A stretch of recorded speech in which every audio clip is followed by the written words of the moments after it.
Good evening, everyone. My name is Clint Pasquarella, and we'll be going over professional development and going over a few models that schools, K through 12, and higher education can use.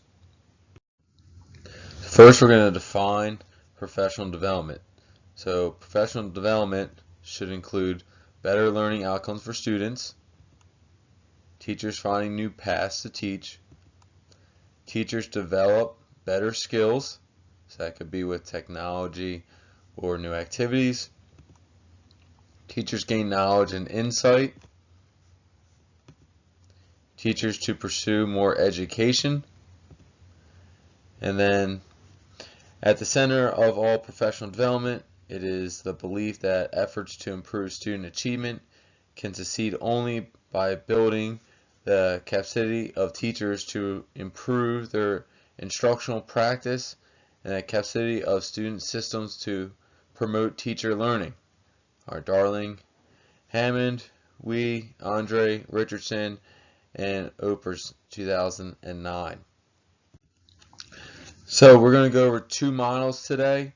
The first one we're going to go over is the study group model, and then the second one we're going over the training model. So the study group model.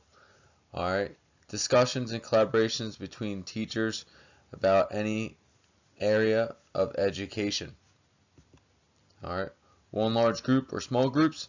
So you can have a full group, the whole school together, then you can break off in smaller groups to work on collaborative work, then come back together and share your answers. Alright, plan towards a better future for the building and academics. So in study groups, you can go for how the culture of the school, how they want to see that built in the future. Academics, where do you want the curriculums to go in your subject areas? Alright, study groups expand upon the concepts of the development and improvement processes by involving an entire school staff and finding solutions to common problems. Topics should arise out of a careful study of school data. William and Mary, 2003. So it's key, especially with technology now. It's pretty easy to collect data on your school, on each student, so you can really use that data to prolong and progress your academics and your development of your programs and subjects in your school.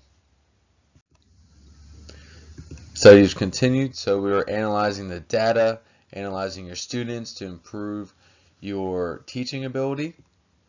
Alright, now we're reflecting. So as a staff, you can come together and we can talk about what is happening in school, reflect on past experiences and how it can improve the future.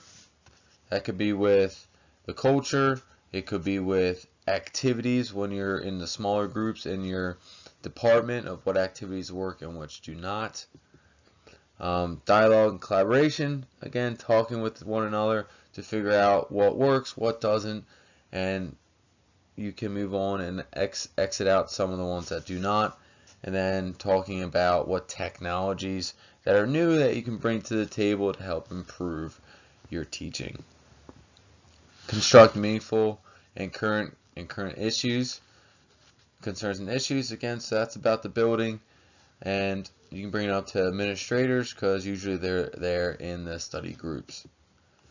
As a professional development model, teacher study groups, regardless of the configuration, aim to nurture substance activity learning and colleague support network tied to site-based schools improvement efforts.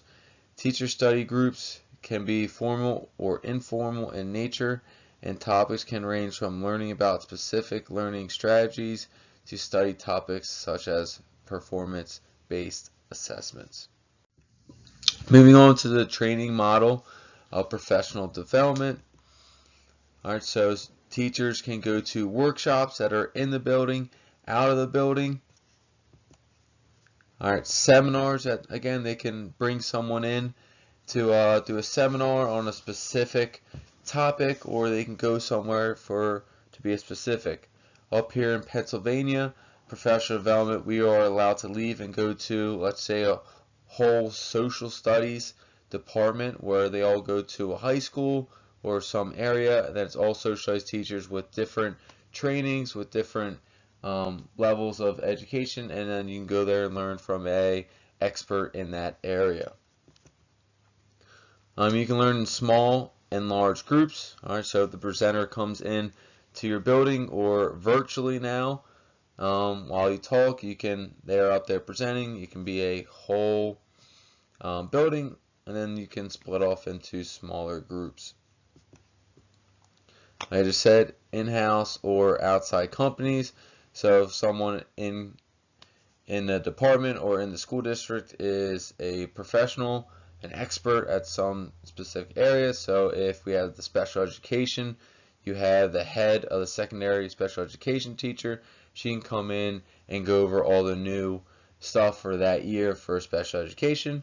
Or you can bring in an outside company that deals with, let's just say, culture and goes through that way.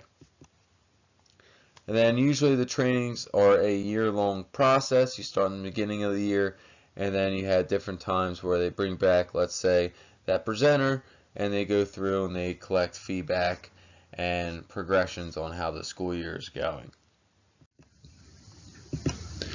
Again, it could be an expert presenter, it could be in-house or out-of-house, depending on what the school district is going for. Usually goes over the awareness, knowledge, and skill development of teachers. Again, big and small group work. Alright, while going through the trainings, it's a lot of discussions, going back and forth, giving their feedback of what they see in and out of the classroom. They provide videos that go along with the content that they are describing. Reactions and feedbacks to what they're presenting, what the school is actually seeing, so they can come together on a nice agreement. And then as the year goes on, this is where the teachers give feedback to the presenter about the information that they are getting while using the information that the presenter has given them in the previous few lessons. Then we go over real life examples. So there's not, the presenters in the trainings aren't just giving out information, they give out live examples to relate really well to the teachers, so then they could feel like they can use it in their classroom as well.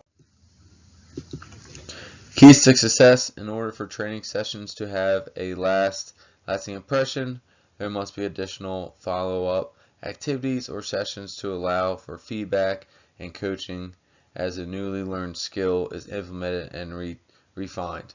Such activities may involve peer observations or follow-up sessions where participants meet again and assess the impact on the newly learned skills. William & Mary, 2003. And here are all my references that go along with the two models we just went over.